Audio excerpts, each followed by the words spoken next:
Sakina hotspot খেতে যাবে, সাকিনা পার্টিতে যাবে, আরে ইয়ার জগিং করতে যাবে, কোথাও যাব না। সাকিনা তুমি সারাদিন এভাবেই শুয়ে থাকো, বাইরেও যাও না, কারোর সাথে কথাও বলো না। আমার ইচ্ছা, আমি যাব না। সাকিনা ওই দিন থেকেই আপসেট। যেদিন ওর ক্লাস সবার রুম চেক করতে এসেছিল আর সাকিনাকে বাচ্চাদের মতো নুডলস খেতে দেখেছিল, এমন কিছুই নয়, তোমরা এটা নিয়ে মজা করো না। আর ওর এই বিষয়ে আফসোস হচ্ছে, বেচারা ক্রাশ ওকে নিয়ে না জানি কি ভেবেছে। রোশনির বাচ্চা চুপ হয়ে যাও, বেশি কথা বললে মুখ ভেঙে দিব। সাকিনা, সামিরকে পটানোর আমার কাছে আইডিয়া আছে, আমি সবকিছু ট্রাই করেছি। তুমি চুপচাপ শান্ত হয়ে বসো, এই ড্রেসটা পরে রেডি হয়ে যাও। ইয়ার তোমাকে তো স্বর্গের অপ্সরা মনে হচ্ছে। চলো এবার আমার সাথে, মনে আছে তো কি করতে হবে?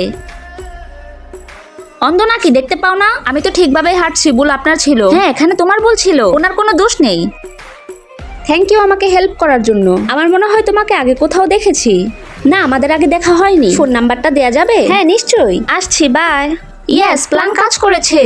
ইয়ার সামির আমাকে ফ্রেন্ড রিকোয়েস্ট পাঠিয়েছে। সামিরও তোমাকে পছন্দ করতে শুরু করেছে। তোমাকে ওর মনে জায়গা করে নিতে হবে। আমি প্রতিদিন ওর জন্য কফি নিয়ে যাই, কিন্তু ও তো আমাকে একটা থ্যাংক ইউ বলে না। পড়ার সময় ওর জন্য আমি পানি নিয়ে যাই। ওর জন্য আমার সকাল সকাল দৌড়াতে হয়, আমি অনেক ক্লান্ত হয়ে যাই। সামির, আমি এখানে। হাই সাকিনা, আসো বসো। সাকিনা, এটা কানে দাও, তোমার জন্য কিছু একটা আছে। I love you Sakina. আমি তোমাকে ওই দিন থেকেই ভালোবাসি, যেদিন প্রথমবার তোমার রুমে গিয়েছিলাম। ওহো, তার মানে মজনু তখনই প্রেমে পড়ে গেছে। হ্যাঁ সাকিনা। বন্ধুরা, ভিডিওটি ভালো লাগলে লাইক ও সাবস্ক্রাইব করে কমেন্টে আমাদের জন্য লাভ ইমোজি দিয়ে যাও।